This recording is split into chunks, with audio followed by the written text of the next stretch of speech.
मित्रों, क्या आपको पता है कि गौ माता ने समस्त स्त्रियों को ऐसा कौन सा श्राप दिया था जिसकी वजह से आज तक समस्त नारी जाति को वह श्राप भोगना पड़ रहा है। गौ माता का एक ऐसा श्राप जिसे टाला नहीं जा सका, उसकी वजह से आज भी समस्त नारी जाति को वह श्राप भोगना पड़ रहा है। वह श्राप कौन सा था? चलो मैं तुम्हें एक कथा के माध्यम से बताती हूँ। मित्रों, एक समय की बात है जब भगवान श्री कृष्ण अपनी राजगद्दी पर विराजमान थे, तब उनके पास देवी सत्यभामा जाती है और कहती है, हे प्रभु, मुझसे आज मेरी एक दासी ने पूछा कि पहले स्त्रियों के बच्चे होते थे तो वह पैदा होते ही चलने लगते थे, परंतु अब ऐसा नहीं है। यह क्यों? प्रभु, मुझे इस प्रश्न का उत्तर पता नहीं है, इसलिए मैं आपके पास आई हूँ। कृपा मुझे इस प्रश्न का उत्तर बताएं। तब श्री कृष्ण कहते हैं, हे सत्यभामा, तुम्हारा यह प्रश्न समस्त स्त्री जाति के लिए अत्यंत महत्वपूर्ण है।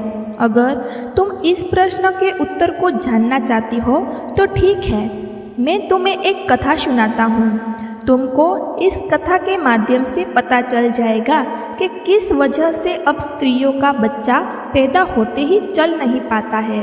तब देवी सत्यभामा कहती है कि हे प्रभु, मैं इस कथा को पूरा सुनूंगी, कृपया आप कथा सुनाइए। तब श्री कृष्ण कहते हैं, हे सत्यभामा, एक नगर में एक रामू नामक व्यक्ति रहता था। रामू एक स्वार्थी व्यक्ति था। रामू के पास एक गाय थी। वह गाय दूध देती थी और वह रामू उस गाय को हरा भरा चारा खिलाकर उसका दूध निकालकर उस दूध का क्रय विक्रय किया करता था। श्री कृष्ण कहते हैं कि सत्यभामा रामू गाय का दूध खुद भी पीता था, अपने परिवार वालों को भी पिलाता था। इस दूध की वजह से ही रामू अपने घर की दिनचर्या चलाता था। श्री कृष्ण कहते हैं, हे सत्यभामा, धीरे धीरे रामू का समय इसी तरह से व्यतीत हो रहा था। कुछ दिनों के बाद ही एक समय ऐसा आया जब रामू को गाय ने दूध देना बंद कर दिया। जैसे ही गाय ने दूध देना बंद कर दिया तो इधर रामू ने उस गाय को चारा भी डालना बंद कर दिया। और एक दिन वह आया कि उस दिन रामू ने गाय को बहुत मारा पीटा और उस रामू ने उस गाय को घर से ले जाकर जंगल में छोड़ दिया। अब वह गाय बेचारी अकेली पड़ गई।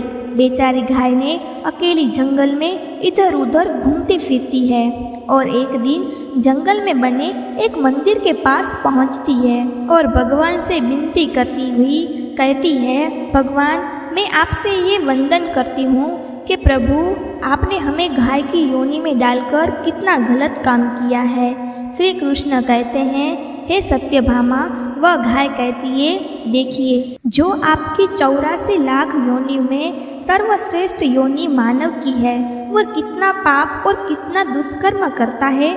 वह गाय आगे कहती है, जब तक मैं दूध दे रही थी तब तक उस व्यक्ति ने मुझे अपने घर पर रखा।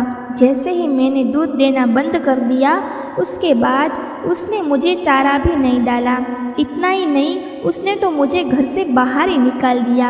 अब मैं इधर उधर भटक रही हूँ। अब जंगल में चारा खा खा करके, जंगल में घास खा करके मैं अपने पेट को भरती हूँ, गुजारा करती हूँ। हे भगवान, आपने जो सर्वश्रेष्ठ योनि बनाई है, प्रभु, यह तो कितनी स्वार्थी और लालची योनि है। श्री कृष्ण कहते हैं, हे सत्यभामा, धीरे धीरे समय व्यतीत होता चला गया।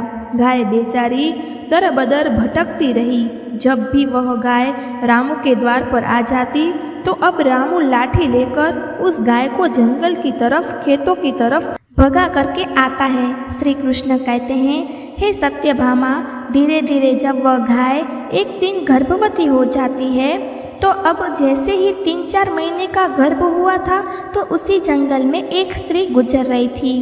उस स्त्री ने जैसे ही गाय को देखा तो उसके मन में सोचा कि यह गाय तो गर्भवती है।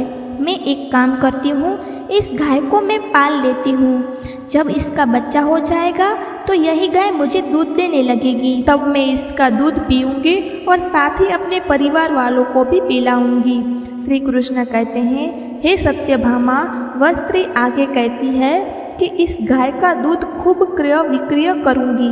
लेकिन जैसे ही वह स्त्री उस गाय को पकड़ने के लिए अपने पति को बुलाने के लिए जाती है और जब तक उसका पति वहां पर आता है तब तक वह गाय वहां से चली जाती है।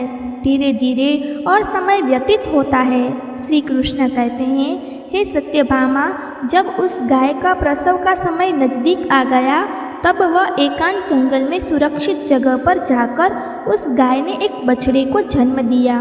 श्री कृष्ण कहते हैं, हे सत्यभामा, प्रसव के कुछ समय बाद वही स्त्री उसी जंगल में घास काटने के लिए अपने खेतों पर गई हुई थी। जैसे ही उसने दूर से देखा कि एक गाय ने अपना बच्चा दिया हुआ है, तब वह उसके पास गई और उसने ध्यान से उस गाय को देखा तो बोली कि अरे, यह तो वही गाय है, इस गाय ने तो बछड़ा दे दिया, चलो अच्छा हुआ। श्री कृष्ण कहते हैं, हे सत्यभामा, वह स्त्री सोचती है, अब मैं इस गाय को पकड़ के अपने घर पर अवश्य ले जाऊंगी। जैसे ही वह स्त्री उस गाय के पास से अपने पति को बुलाने के लिए जाने लगती है, तभी गाय उसी समय उस स्त्री से कहती है, हे बहन, आज तुम हमारे ऊपर एक परोपकार कर दो। यह हमारा जो बच्चा है यह पीछे पड़ा हुआ है, इसे उठाकर तुम गर्दन के ऊपर रख दो। मैं अपने बच्चे को लेकर किसी सुरक्षित जगह पर चली जाऊंगी, क्योंकि यह मेरा बच्चा 8 महीने के बाद चलने लायक हो पाएगा। 8 महीने के बाद अपने पैरों पर चलेगा। श्री कृष्ण कहते हैं, हे सत्यभामा, ऐसा अभी है, ऐसा पहले नहीं था। पहले गाय का बच्चा 8 महीने के बाद ही अपने पैरों पर चलने लायक हुआ करता था। श्री कृष्ण कहते हैं, हे सत्यभामा, लेकिन जैसे ही उस स्त्री ने गाय की बात सुनी तो वह बहुत जोर जोर से हंसने लगी। वह कहने लगी, तुम्हारा बच्चा इतना गंदा है, इतनी गंदगी में यह पड़ा है, मैं तुम्हारे बच्चों को उठा करके तुम्हारे कंधे पर क्यों रखूं? मैं तुम्हारे ऊपर यह परोपकार क्यों करूं? जैसे ही उस स्त्री ने उस गाय का बहुत मजाक बनाया। उस समय गाय बेचारी असहाय थी, वह अपने बच्चे को उठा नहीं सकती थी। श्री कृष्ण कहते हैं, हे सत्यभामा, उसी समय दुखी होकर गाय ने श्राप दे दिया। उसने श्राप देते हुए कहा कि जाओ, आज तुम्हारा बच्चा जन्म लेने के बाद तुरंत चलने लगता है, लेकिन आज मैं श्राप देती हूँ कि तुम्हारा बच्चा जन्म लेते ही 8 महीने के बाद ही अपने पैरों पर चलने लायक होगा। और जो यह मेरा बच्चा आज चल नहीं पा रहा है और यह आज के बाद पैदा होते ही बहुत जल्द अपने पैरों पर चलने लायक हो जाएगा। श्री कृष्ण कहते हैं, हे सत्यभामा, इस शाप के कारण स्त्रियों का बच्चा अपने पैर पर पैदा होते ही नहीं चल पाता, क्योंकि गाय माता ने समस्त स्त्री जाति को श्राप दिया है। परंतु गाय माता का जो बच्चा होता है वह तुरंत चलने लायक हो जाता है। अब श्री कृष्ण आगे कहते हैं, हे देवी सत्यभामा, अब तो आपको पता ही चल गया होगा कि आखिरी किस कारण से स्त्री का बच्चा पैदा होते ही नहीं चल पाता और वह कौन सा श्राप है जो गाय ने स्त्री को दिया था। तब तक देवी सत्यभामा कहती है, हे प्रभु, अब मुझे मेरे प्रश्न का उत्तर मिल गया है। इस प्रश्न का उत्तर बताने के लिए आपको कोटि कोटि धन्यवाद। मित्रों, कहा जाता है कि सतयुग में जिस समय सुखदेव जी पैदा हुए थे तो सुखदेव पैदा होने के तुरंत बाद ही अपने पैरों पर चलने लगे थे और वेदव्यास भी जन्म लेने के तुरंत बाद ही अपने पैरों पर चलने लगे थे।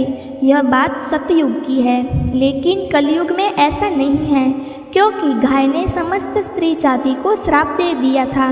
उसी दिन से समस्त स्त्रियों को जो बच्चा पैदा होते ही चलने लग जाते थे, उनकी प्रक्रिया वही रुक गई। गाय के श्राप के कारण ही स्त्री का बच्चा 8 महीने के बाद ही बच्चा चलने लायक, अपने पैरों पर खड़े होने के लायक बन पाता है और गाय का बच्चा उसी दिन से अपने पैरों पर चलने लायक हो जाता है। इसीलिए किसी की आत्मा को कष्ट नहीं देना चाहिए और यही सनातन धर्म का सबसे बड़ा धर्म है। तो इसलिए हमें असहाय पशु की पक्षियों की सहायता करनी चाहिए। गाय के श्राप की वजह से ही जितने भी पशु पक्षी हैं उन सबको बच्चे के जन्म लेने के तुरंत बाद चलने लग जाते हैं, लेकिन स्त्रियों के बच्चों पर उसका विपरीत प्रभाव पड़ा। कि जन्म के तुरंत बाद स्त्री का बच्चा चलने लायक बन पाया हो। एक स्त्री की गलती से आज समस्त मानव जाति की महिलाओं को उस श्राप का खामियाजा आज भी भुगतना पड़ रहा है।